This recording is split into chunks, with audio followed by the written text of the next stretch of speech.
All right, thanks for joining us, everybody. This is Turn Up Iowa, episode number 2 with Mr. Tony Romeo. Yes, sir. How you doing? Back at it. Happy 4th of July. Happy 4th of July to you, too. We're doing an early set. 4th of July. Ain't no work, ain't no thing. We got our drink in one hand on. and our two-step in our other. Our two-step in our other. Oh, man. Complimentary of Mr. Romeo, thank you. Happy 4th, everybody. Margaritas around on the 4th of July. Yeah. So we're following up from last time we were together at the Turner Studio. Mm-hmm. We were talking about Mr. Tony Romeo's life a little bit as he has experienced a few things, seen some things. Been around the block. Been around the block. He's been down for 3 years. It was a little less than that. It was like 2 years, 2 months is time in, then about 6 months and 2 years out. Nice. And a whole year prior. I mean, not nice, but yeah, not nice. It's like a 6th year total, but in was 2 years, 2 months. And so we talked about the ecstasy that you sold, and you got arrested by the DEA. Mm-hmm. They didn't raid your house, but they came looking for you. Mm-hmm. And gotcha. And you turned yourself in. Mm-hmm. So then we talked about your craziest thing with the guy at the balloon incident. Yep, in Terre Haute, Indiana. Oh, yeah, okay. So that was the craziest thing that you saw in Terre Haute. Though, yeah, that was the craziest thing I saw by far. Yeah.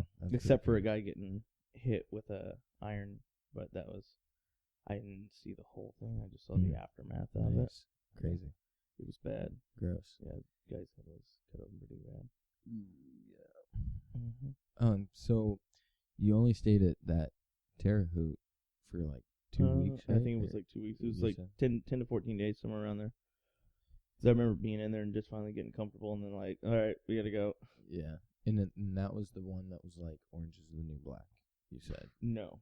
That one was like I was in a cell for 23 hours a day with one other person. That's it. Oh, okay, because that was the max. It's a like medium max, yeah. So it's like they have parts of it that are like local, or I don't want to say local, but community areas, and then they have areas that's like, this is your cell, this is your section, you don't come out. So they had both ends of it. Gotcha, that makes sense. And then I was in the seg section because I was getting transported. They don't let us hit the yard until they know that we don't have ties to anybody else on the yard that like we would want to hurt or that would want to hurt us. So they want to make sure. So you literally just sit there until I sat there. That out. Yep, for 23 hours a day for 10 to 14 days. I can't remember how long it was. Weird. That was at the beginning of the stint. What would you do? Just read, sit there, think a lot, sleep a lot. It's got to be tough on the mind. Yeah.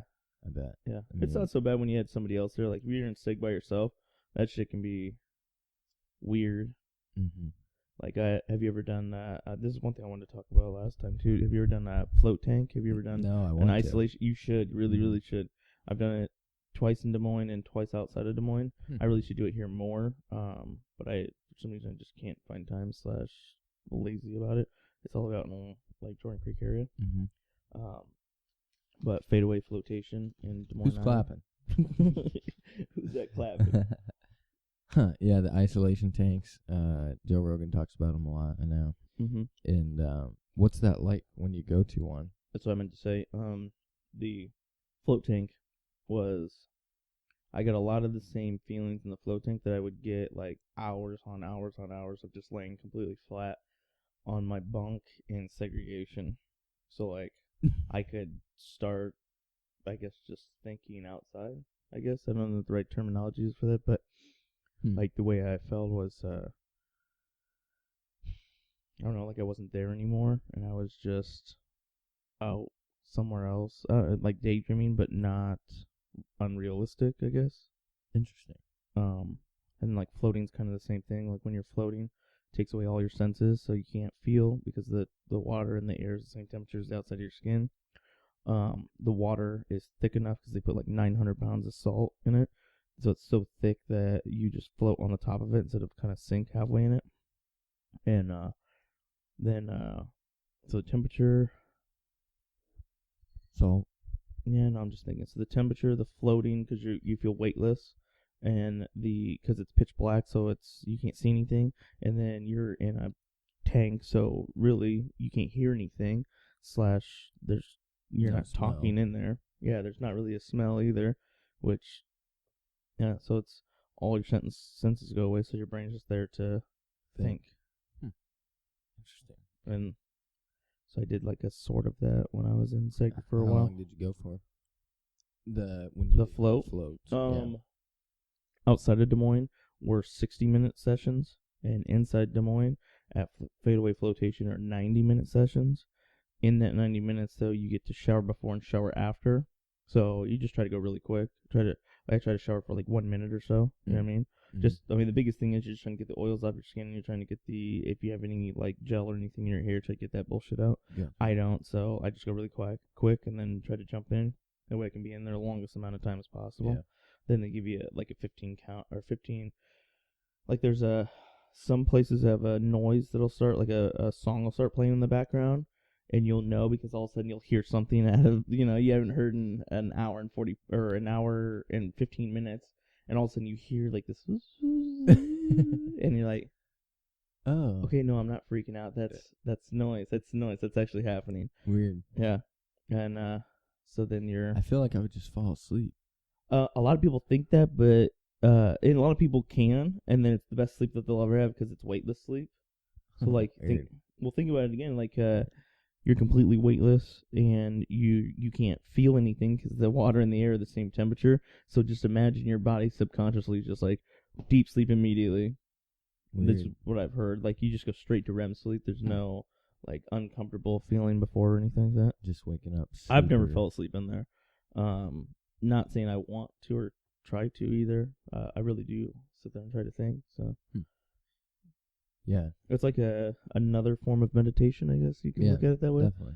Because like some people can meditate and just go somewhere else or do something else, and I can't really do that. I might be able to do that like when I was in SEG and I don't have anything going on, but as soon as I have something going on, I'm just gonna get up and go do it. Yeah, crazy. Interesting. I'm gonna do one thing really fast. Yeah. Let's go shut the dishwasher off because it keeps beeping.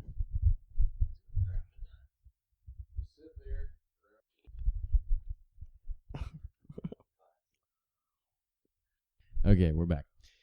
Okay, so we were talking about the float tanks and stuff, and how doing that was closely similar to being in SAG, chewing into the microphone. You remember my friend Dan Horror, right? Yeah. That was him last week in Electric Forest. I only saw him a couple of times. He's got so many people that he knows there.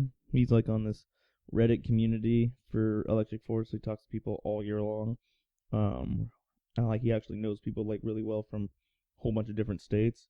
And so he goes, man, he's a wanderer. I tried to be that way this year, which I did for a lot of it. I just went out and met new people and stuff. But yeah, it's cool that he got a grassroots official picture. That's dope. Mm-hmm. So the float tank was like SAG, which is interesting. So after you went to Terre Haute, you went to, where'd you go to in Minnesota? Oxford after that. Oxford, Minnesota? No, that's Wisconsin. Oxford, Wisconsin. Yeah. I was there for NSEG again for another, but theirs was different. It was almost like you were in a hospital area, and the beds you were on were like 2 bunk beds, or they were like 2 hospital, like old school hospital beds stacked on top of each other. Just goofy or different.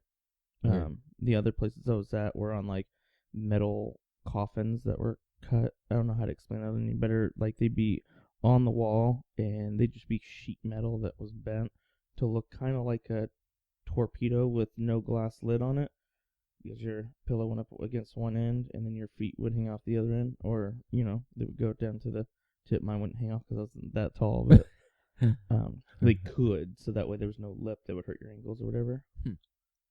And how long were you there? At Oxford? Yeah. probably 4 days, 3-4 days. Oh, so it's sometimes super fast and. Oh yeah, well it's when the bus is going. So did anything weird happen at that place or? Oh no, nothing really. No. I got my first commissary there. I think I remember it was a candy bar. Yep. How did somebody put money on your books or? Yeah, I had money on my books from when I was at jail, and then that transfers over to the federal prison. Plus, they could put more money on. Yeah, John, my mom, my grandma. We put some money on your books. I'm trying to think of somebody else. There was other people, like green aunts and stuff like that. Yeah, nothing to do but rely on commissary. Yeah. For the smallest little outlet of something to do. How much was a candy bar? I think it was a little bit more than $1, but I can't remember exactly. So it wasn't like ridiculous or anything? No, it wasn't like it was $6. No. They can just bank off the prisoners. Yeah, which they were, because if you think about it, like they use, like when I actually got to the prison I was at, they use us for laborers for like certain things. At my place, I want to say they made license plates and they made clothes for the military, I think. Dang. I'm pretty sure. So I didn't do anything? No, I worked in the kitchen, and so like you work for like 17 cents an hour, and so you have to work a lot of work to make anything like, to be minimum wage, dog. What's this? 17 cents? Yeah, minimum wage in prison. Jeez. No rights. 17 cents. I don't know why 17's sticking out, but that might not be the exact number, but I don't know, it's sticking out a little bit. It's not much more or less than that. That might have been how much the ferry bill could be. So then Huxley... What do you think about going to Prairie Meadows after this? No, probably not. You're not a Prairie Meadows fan? No. Why not? Because I don't play those circus games. What do you play? Do you not play dice? No. That's why you don't like to go out there. Yeah, the first time I threw craps, I threw the dice off the table. Like, threw them. Well, I didn't throw them hard enough, so they're like, just whip them out there. And it was like, whoosh. And it, like, bounced off some dude's shoulder. And the guy brought it back, and I was just like, here's my $5, man. I'm done playing. No. Is that really what happened? No. I'm pretty sure he handed it to me. He was like, okay, let's try that again. I was just like... But a little bit easier this time, bud. Yeah. Quit being an idiot. Like, after Huxley, you went to Minnesota. Huxley. Is that what you said? Oxford, Wisconsin. Oxford. Huxley never came in. Huxley's a town in Iowa. No, it was Sandstone in Minnesota. Sandstone, yeah. That one was the one I was at the majority of the time. That was the federal prison. Yep. Were all those other ones federal prisons before? Yep. The only one that wasn't was Polk County. I was there for 8 months, and I was in, it was like CC. Do you think I'll be home around 4? Yeah. Yeah. Man, if you quit answering your texts and looking at your phone. What? No, I'm good. I probably shouldn't say Sandstone, federal. That was where you spent the majority of your time. So what was a day in the life at a federal prison like? I'm trying to think, because it was a little bit different in the summer and in the winter. Because in the winter up in Sandstone is super fucking cold. Mm-hmm. So like a lot of the winter time, towards the beginning I did a lot more stuff, and then towards the end it was more just like kind of sitting and waiting, because you know that you're that much closer to getting out.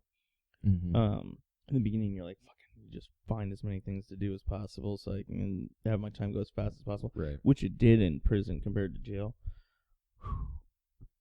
30 times better there than jail. Jail, there's absolutely nothing to do. You're with the worst of the worst for every second of the day, it feels like. And so when he says jail, everybody, he means county. Polk County Jail, yeah. Correct. Well, that's just one of them, but any jail would suck.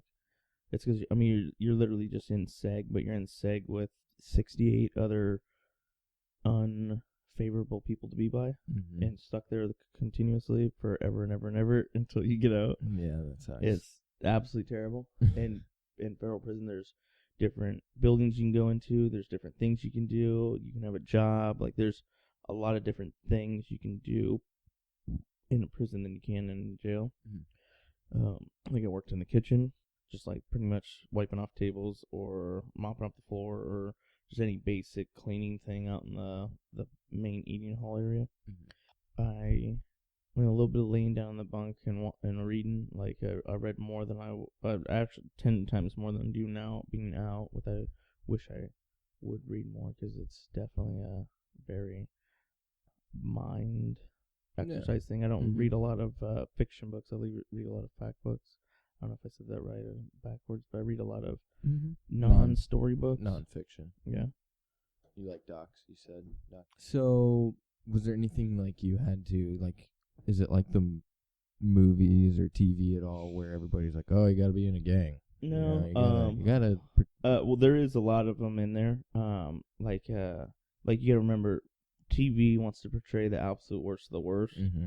I wasn't at the absolute worst of the worst. Terre Haute would have sucked. Terre Haute, if I would have hit the yard there, that would have really, really sucked.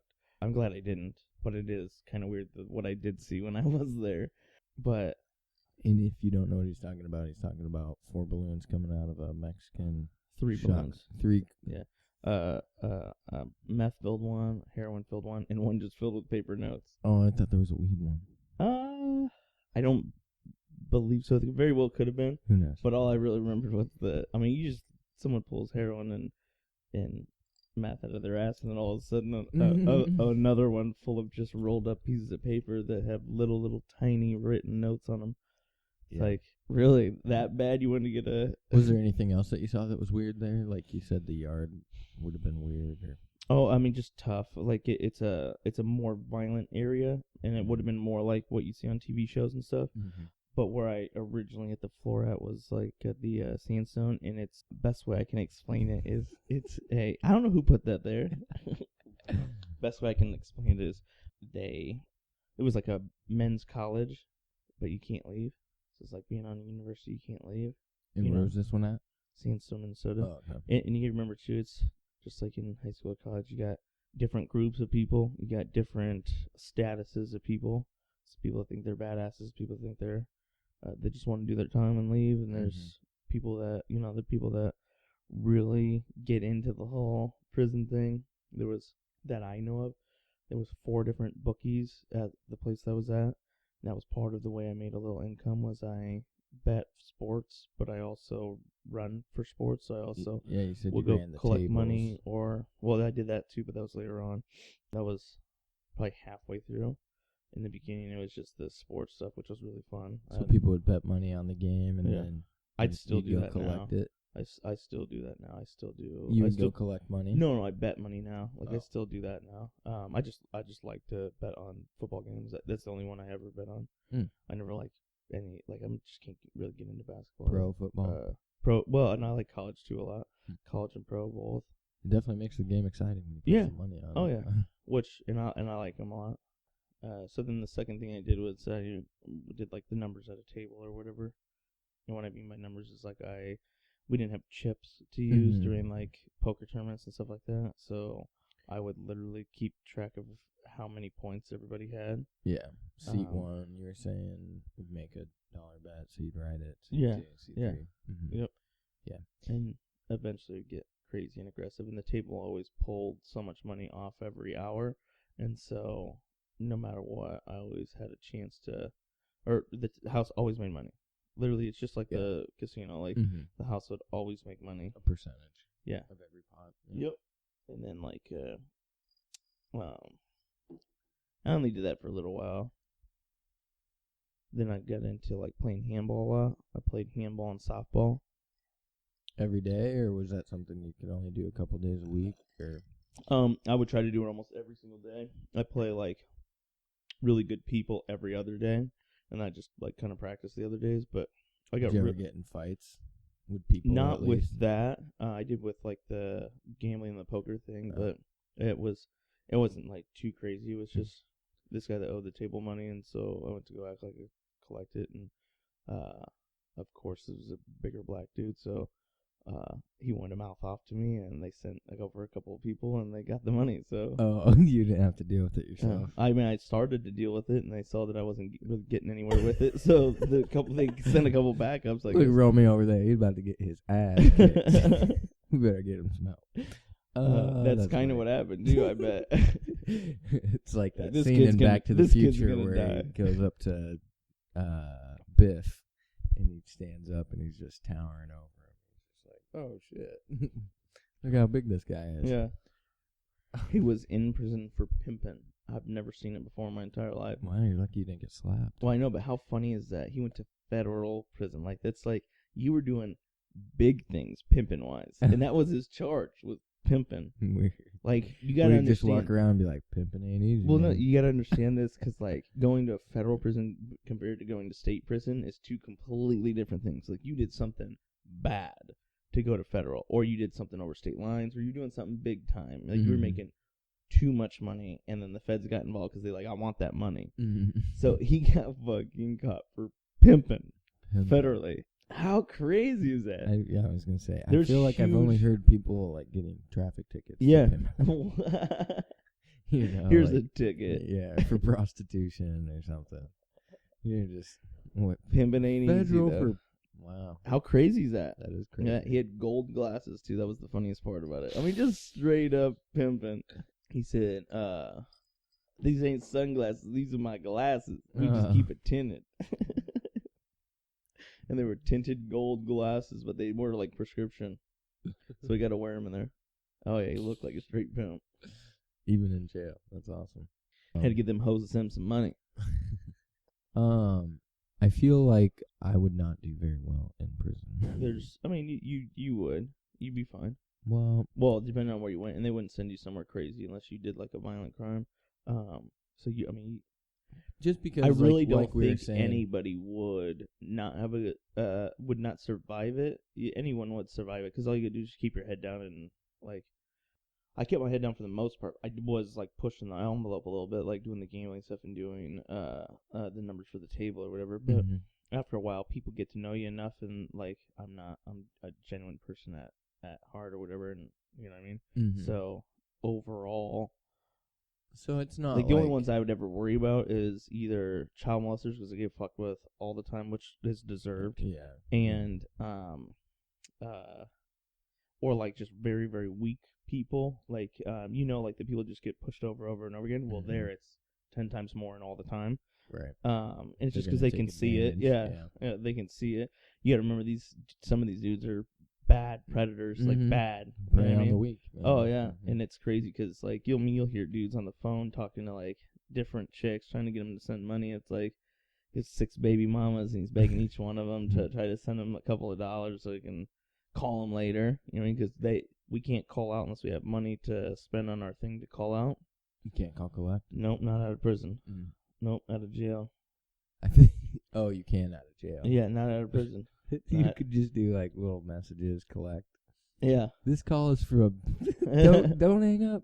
It's your son. No, I can just say Tony and they'll answer every time. I used to do. Yeah, that's true. I used to do that when I was little. Don't hang up. What, you were in jail when you were little? No, call collect. What? Like, because they would have payphones back in the day. Really? And I'd be like going swimming, and it was like, well, I don't have any quarters, so I'd call collect, and it'd just be like, Dad, come pick me up. And I would just hang up, and like 15 minutes later, my dad would show up because it's just a recording, you know. You have a collect call from Dad, come pick me up. And so that's great. Yeah, and so it man. never charged him then? Nope. Oh, that's so awesome. Because he'd be like, no, I don't accept those charges. I don't want this. But he'd show up. That's awesome. Yeah, man. It was a way to. Where'd you go to the pool at? Ashworth. Dude, have you ever went back into the dirt bike trails back there? Mm-mm. What? I mean, I know there's bike trails. Oh, wow. Do you have a bike? Do you have a bike? Yeah. What kind is it? Like a hybrid. What kind of tires are on it? They're not road tires, but they're not mountain bike tires. They're the in-between. I think you'd still be all right. What do you ride, a mountain bike? No, I got a really nice road bike, and it's out of commission right now, so I'd have to just borrow or I might just buy a Craigslist one. You know what I mean? Just somebody that bought like a $200 mongoose from Walmart. What? Do you like to ride? I love to ride. Do you have like a Trek or? It's a really it's a really nice bike. It's like a $6,000 Italian racing bike. I just got super lucky and found it on Craigslist for $650. This is a crazy story too. So I found it on Craigslist for $650. I want to say that he was asking $9 or something like that for it. And I called him up and I wanted to go see it. And I got on it and rode it, and it was like, oh man, it fits perfect, and it's super light, and I've never even heard of this brand before, so I Googled it, and it was like, I found out it was an Italian racer that didn't like the design of his team's bike, so he invented his own company and started his own bike. Weird. And so, like, it's straight up like Tour de France. Yeah, Tour de France. What was that? It's a Craigslist bike. Oh yeah. So come to find out, Whirlwind. It was my boss's nephew that had just moved here from Michigan that I bought the bike from. I found out like the next day. Go buy the bike from him. Then all of a sudden he comes into my work, and I'm like, I know you. And he's like, yeah. He goes, you were wearing that Base Nectar sweater, and you bought my bike, right? I was like, yeah, I just bought this cool ass Base Nectar sweater from one of the best concerts I was ever at the Midland. If you've ever seen a concert at the Midland, you should really go. It was an old opera theater that they changed into like a concert venue now. Where's that at? Kansas City, Missouri, right by Power and Light. It's called the Midland Theater. It's sick. During each Base Nectar show I've been there, there's a balcony, and the balcony like flexes a foot every time every time he plays like a crazy song, like the song that I played for our intro. Anytime he plays something like that, that's just super bass heavy, everybody just getting it, and you see the fucking floor flex. Weird. I always try to get far enough out from under it so it doesn't like if they fall, they're gonna probably hit me because they'll roll into me, but they're not landing on me. Oh. I'm like, fuck that. Yeah. You can, if you look up and see the floor, like, but I mean, it's way up though. They're on a balcony, so they're probably 20 to 30 feet in the air. Crazy. Yeah. It's a disaster. I kind of want to show you a video of that, but keep going. Yeah, show me after. Write it down. Take a note. Yeah, that's what we should do. What else were you just gonna ask me though, or where was I going with that? The road bike. Yeah. So I just bought that road bike, and he comes into work the next day and comes in to see his uncle, and I was like, where the fuck did this come from? Or what are you doing here? And he said, oh, I'm just coming in to see my uncle. I'm like, wow, that's small ironic, world. Small world. But then we became friends, and now I hang out with him. He just got engaged to his girlfriend, Kathleen. Nice. Yeah. Small world. Really small world. He used to live above Zombieburger now. They live in, I think, an apartment across the street or something. But, maybe in a van down by the river. I can't remember what I was going to show you. Probably the floor moving, as I told you to wait. No, keep going. So we were talking about how you think I would survive in prison. Mm-hmm. I guess so it's nothing like, so you saw like the Nazi skinhead people. Oh, yeah. You got to remember, there are still all their groups there. You're still going to have like 3 or 4 different black What would it be like gangs. walking out in the yard? Nothing. Everybody kind of keeps themselves, and it's more of a sporting thing than it is anything else.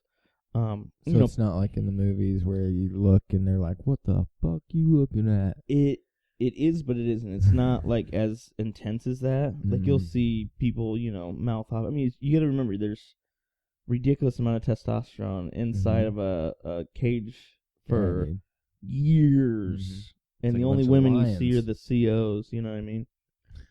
Yeah, it's the only ones. They're dressed as like cops, and even then, they're from northern Minnesota. None of them more than a 5. But they all look like 12s. by the end of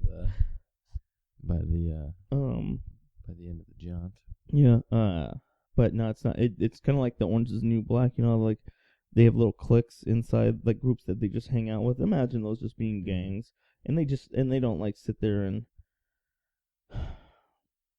make it big or known that they're part of these gangs, but they do if you either ask or if something comes up, and all of a sudden you got somebody backing you up or something like that. But it's more than anything, it's really dumb drama than it is anything else. Because usually when you get to where I was, you're either has a short bit like I did, or you're getting to the end of your big bit. So let's just say you did 20 years, you're in the last 4 now. And so now you don't want to fuck up. You don't want to get in a fight. You don't want to say you're from a gang or anything like that because you're getting out soon.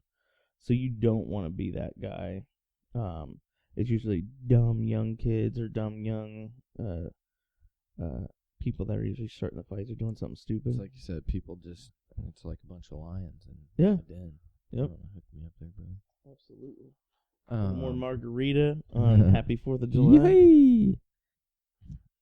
Tony is dating a Hispanic girl, so all of a sudden every holiday is Cinco de Mayo. He's like, but what about July 5th? I was just going to say, what's 7? It's Nueve? Nueve Cinco. Nueve Cinco. 7-5. So, what would you, out in the yard, is there just weightlifting? Yeah, there was weightlifting inside the gym and out in the yard. The yard was considered the gym and, the outdoors. And, really there was softball during the summer. You know how like 2 or 3 years ago, CrossFit was getting popular? Mm-hmm. There's a lot of people trying to do this CrossFit stuff because we get magazines in like Men's Health, Muscle Tech, like all kinds of fucking goofy weightlifting magazines in, and the huge kick 2-3 well now it'd be 6-7 years ago was the CrossFit style workout. Mm-hmm. And so a lot of people are trying that bullshit. Or like Mr. Muscle Man or whatever, where it was like who could lift the most competitions wise. There was this bigger, old, when I say old, I mean he's like probably 40s, but bigger dude, and he was squatting like 700-800 pounds, and he was benching like 450 for 10. Jesus. Yeah. Was he there his whole life or something? He's down a while, and he eats a lot, and so he was a big dude. He reminded me a lot of like the shape of my dad, but like ridiculously strong. Because he was fat. Like he didn't look like he was in shape at all, but yet he could do all that. But it's CrossFit's nuts if you can do that kind of stuff. But yeah. Well, he didn't do CrossFit though. Yeah. I was gonna say that's a different. Yeah, it's a whole different breed. He was big boy. He was not skinny by any means. Oh, excuse me. We're doing a morning set, everybody. It's not really morning. It was an afternoon set that turned into a late afternoon set because John's computer. No. Wow. Updated again. Hey, man. Not again. We had an appointment at 11. We did. I was a little late. Your computer was a little late. We made it. We're right back in it, though. So you would lift weights then? Oh, yeah. You got pretty big for a while. Yeah, I was, I'm still kind of big. I'm not toned out as much as I was. I'm definitely not as big an arm as I had either. But, I was, like, benching. My biggest was, like, probably 245 right when I got out. But I was 178. Yeah. 187, 178, somewhere around there. Lean and mean. It's a super cut. Like, I could squat probably, I don't know. 50 pounds. Shit. On what tippy toe. No, I don't know. It was a lot. I know I could deadlift like 450, which is crazy, but I'm like that body style shape. Like I really should have been a bodybuilder or something because I'm short and stocky, so I can, or not a bodybuilder, but like a competition. Because for my weight class, if I could keep really lean, I could be huge. Just because of how short my arms are and how wide my chest is. I have a really good bench. But because how thick my legs are, I'm definitely can squat and deadlift a lot. And you said in the previous episode that you got into like one tussle. Yeah, it was the for the money. It was the pimp. Oh, that was the and they saw that I was getting into. They're like, he's getting a little deeper than we thought he would. I think they didn't think that I was gonna go do it. They did it. It's like kind of almost like a dare. Like you ain't gonna go get that fucking money. I'm like, it was on this table. We're gonna go get this money. And then they're like, oh, look at Mighty Mouse over there. He's so just looking nice. You know, I mean, everybody that did the gambling thing was like 40 plus. I'm just like this kid. I'm 21, 22 years old. Never been in trouble before. Just I guess acting like a hard ass. I don't know. Probably dumb now that I look back at it. So you're there for 2 years. 2 years, 2 months. 2 years, 2 months. Playing cards, lifting weights, Mm-hmm. hustling, Playing handball. playing handball. I played handball a lot. You got to leave that in there because like I'm pretty good at handball. I really want to go play more often here. I started getting into tennis here. One of my dad's buddies likes to play tennis. I was going to say, How funny is it that I get out of prison, I start playing tennis at like a private golf course? if the people could see you now, your buddies Or in if jail they could had see you any now. idea. Right. Like, I can't believe this guy's here. Whoa. So after your 2 years and 2 months, Mm-hmm. you get the letter. It says, "Hey, Tony Romeo, you're out of jail." No, it's not really a letter. You go in like conferences with your counselor or whatever. It's like one man that'll take over, a quarter of everybody that's there, like cases or whatever. Oh, okay. And like he would just go over everything that's happened. Like, hey, you've been in trouble all these times. Do you really think that you are eligible for early release? Which is not really a lot of early releases in federal prison. It's more in state. But our thing is like, be habilitated enough to go back to the world, I guess. The population. Yeah. So yeah, okay. So you do conferences and. And then so when we get close enough, like 6 months out, he'll be like, "Hey, you got 6 months left. Don't fuck up. Don't screw it up."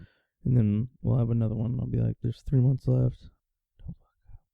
Is it hard? Does it seem like? Oh yeah, because it Everything's- almost seems like people fuck with you when you get closer to the end. I would imagine so. Yeah, You're getting the jump. yeah, 3 months. Punch me in the face. yeah. And like you want to tell people, but you don't want to tell people. Yeah. Yeah, I'm getting out, man. Uh-huh. I bet you get looked at differently for sure. Yeah. Oh yeah. Definitely. Not a target on your back, but an invisible target on your back. Yeah. I mean, In a way, it's not like yeah. a bad thing, but it is a thing where they'll kind of mess with you a little bit more, Mm-hmm. or like, "Oh, you're gonna get money," you know what I mean? They'll want stuff from you or whatever. Yeah. Or like all the belongings that I have, like, hey, they want to call things like, "Hey, can I get your radio when you leave?" What do you do with that stuff?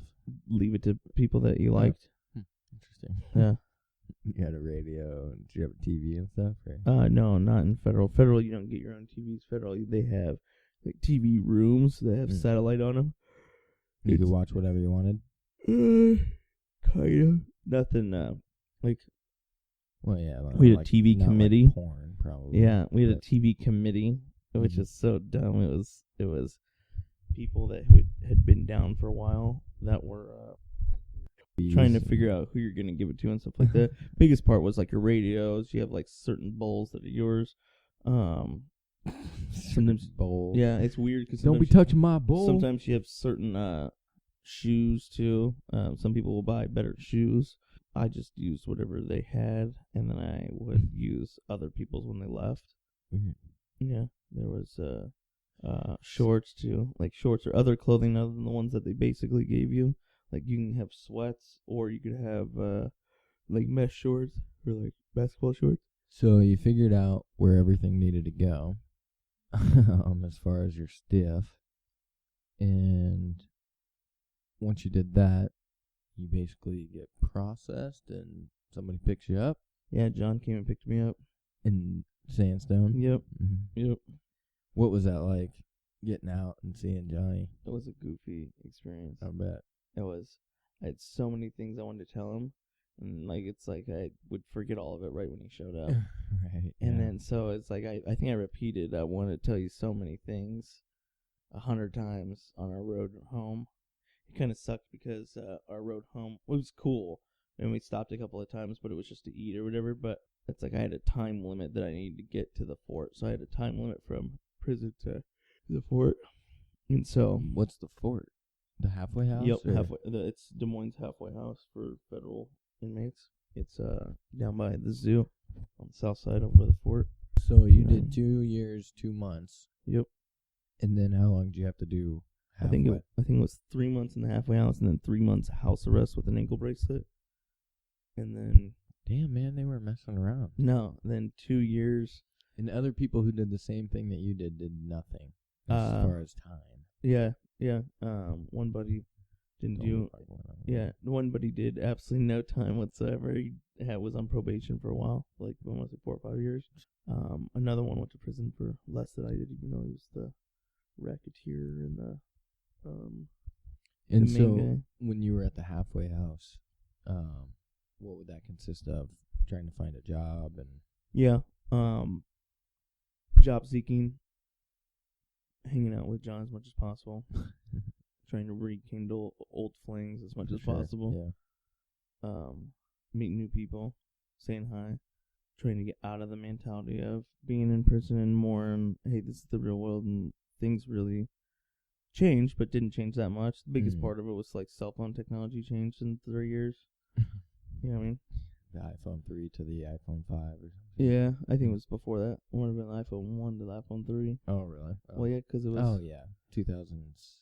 I mean, it's 16 right now, Mhm. and I think I got busted in 7 and went in 9, got out in 11 Oh, yeah. or 12. So, September. I just remember I got out September 15th. I think it was 2012. I bet you were on the iPhone 4 by then. I Who don't cares? fuck with iPhones. That's why I don't really know. Say, I was on or Motorola. so Droids. when you were at the halfway house, you found a job then, or is that where you found your car Yeah, job? eventually. No, not my current job. I worked at AquaCare for a little while. It's a telemarketing place that sells handicap accessible bathtubs and showers over the phone. Or we would just set interviews and then not interviews, but appointments for salesmen to go in to the house, and as long as there was a little bit of interest there, they would drive out there and then they would Bug them to buy handicap materials. handicap accessible bathtubs and showers. You're like Hank Hill. Handicap accessories and handicaps and handicap accessories. Propane. So you did that, the halfway house. That was pretty easy then, or was it more annoying than anything, or just because you have curfew and stupid stuff like that? Oh yeah, curfew, or just like they still want to put as many rules as possible on you. Well, and I'm you not can't, a big can follow you the drink rules and stuff fan. like that, or no drinking, no drugs or alcohol and at they all. test you, don't they? Huh? They test you. Oh yeah, don't they? absolutely. Yeah, Yeah. Randoms all the time. randoms every day. Yeah, I dropped clean for 6 straight years. That's awesome. Yeah, so I definitely have history of dropping clean for a long time. Nice. Yeah, I never had to worry about that. Good. I was just more excited to be out than I was to try to get high. Yeah, for sure. I mean, that was one of the reasons that put you in, Mm-hmm. and then definitely something that probably wasn't the top of your mind. No. to do right away when you got out. So you worked as a telemarketer for a little bit. Mm-hmm. What's it been like trying to find a job that you actually have wanted, or? I'm glad you brought that up. I was a couple of months back. I was trying to find another position because I was tired of where I was, and then I got hired on at Wells Fargo to do home mortgages. And I got all the way to the second day before I was supposed to actually walk into the building and start. And my background check came back and they declined me. But they made me believe that I had a job the whole entire time. I'm really lucky that I did not quit the other job. Yeah, you would have been screwed. Yeah. But they made me to believe that I had a job position the whole time. Oh yeah, don't worry about it. You're fine. Don't worry about it. It wasn't a violent crime. It wasn't anything else. And all of a sudden, because they probably had you explain what your crime was. Not to them, but to the company that does the background checks, which is goofy as fuck. Oh, the background check company called you? Yeah, so it's so goofy. That's the one thing that kind of annoyed the hell out of me was this background check company that like is a third party source. I don't know why you wouldn't just hire or fire somebody depending on them and their abilities. Not so much background. Like, I can understand if it's a background, like the child molester thing or anything like that. Like, no, yeah, you don't want them there or around it. But definitely something that mine was a non-violent, well, just how long ago weapons it was. crime. Plus, I didn't steal anything or nothing like that. But you were 18 mm-hmm. when you were arrested, and so your 28 now. Yeah. How long do you have to face your mistake? Actually, yeah. It's You know. 10 years ago now. Yeah. It's like To think about it, it was weird. 10 years ago, and it would have been a great position to get, so it kind of pisses me off that I'm not there right now. Well, and you've never been in trouble since then. No. Yeah. So definitely weird, and that definitely sucks that you have that uphill battle against you your whole life then? Or, I mean, does it ever fall off your record? Or? I don't know if it does or doesn't. I should Google that more. I want to say it could has the potential vote after to 10 years, right? I don't know. I thought I want to that. thought it was 7, but I could be wrong. Oh, okay. And then even then, I don't know if I would. Yeah, like we were Are you saying voting earlier. this year? Yeah. Yeah. Who would you vote for? Gary Johnson, remember? Oh. Might drop out at the end. Then who would? Well, it would just be Hillary, I guess. So, you work at Hyundai? Yep. Subaru? No. Stu Hansen Hyundai. No, Stu Subaru. Hansen Hyundai. I just drive a Subaru. So, I mean, that frustrates you. Are you going to keep looking for other jobs then? As of right now, no, but it decreases my idea of wanting to, I guess. You know what I mean? Like, that definitely disheartens For sure. the idea of actually To think being that able you to can get still another get job. Yeah, screwed over still over it. Especially for something I was never caught for. Conspiracy. Conspiracy has nothing to do with actual physical fact of it happening, as the say word that it had happened, and then their ability to make it so it seemed like it happened over mine. Some kid that didn't have any money for wear. Weird. Well, that sucks, man. Mm-hmm. Have you asked anybody if that falls off eventually? Like, you could probably ask a lawyer, I guess. I want to say I tried it one time, and it was like 3-4 years afterward, and I didn't get any answers that I wanted. So I think I'm just pretty sure I just quit asking. Plus, I found the job at Stu Hansen Hyundai. So yeah, it was probably right 3 years ago, and it was great. I think I was in college when I was looking into it, just like, hey, how bad is this gonna suck trying to find a job coming out of here? Even though I graduated school after I had gotten back, I mean, just showing. There was one reason why I got probation a year early too, was because I graduated college in the time that I was out. Plus had a job, so I was going to school and had a job, and so they're like, okay, this kid's keeping busy. Yeah, he's not a total piece of shit. Yeah. Not total. Just a small one. Well, shit, man, that's crazy, and it's a crazy story. Mm-hmm. Crazy that you have to keep dealing with what you've dealt with. You've done your time. Mm-hmm. You've done your due diligence as a citizen to get in trouble, and yet you can't go find a job. Or like one that specific I would definitely, jobs. that I would want. It's crazy. I feel like there's things, as some people would say, the war on drugs is a pointless war. You're losing the pointless war, and you're a prisoner of this pointless war. They've constantly lost year after year after year, more and more, but yet they continue to flood money into it. Yep. So definitely something to think about. And as you listen to this podcast, you should feel for Mr. Romeo, and know that there's people out there that have done the right things and done their time, and they're still trying to do the right thing and are getting denied because of their past mistake, which over is and over. silly. Yeah. So I do want to thank Mr. Romeo for being on Turn Up Iowa. It's our first episode, which he managed to make a 2-parter for us, which is awesome. You'll have to come by again, because we're going to have Mr. Rage Life be with us. So, we should do, I'm telling you should do a Rage Life family one. It should be me, John, Jordan Galkey, and maybe 1 or 2 other available. For sure. And that could go anywhere on that conversation. Yeah, definitely. I need a bigger mixer so we could have more mics. Yeah. Or just turn these up so we can hear everybody. Well, that and 2 people can sit next to each other. Yeah. So we can do 4. 4. Yeah. Would be good. For sure. Tune in later. Thanks for being here. Turn Up Iowa. See you later. Thank you.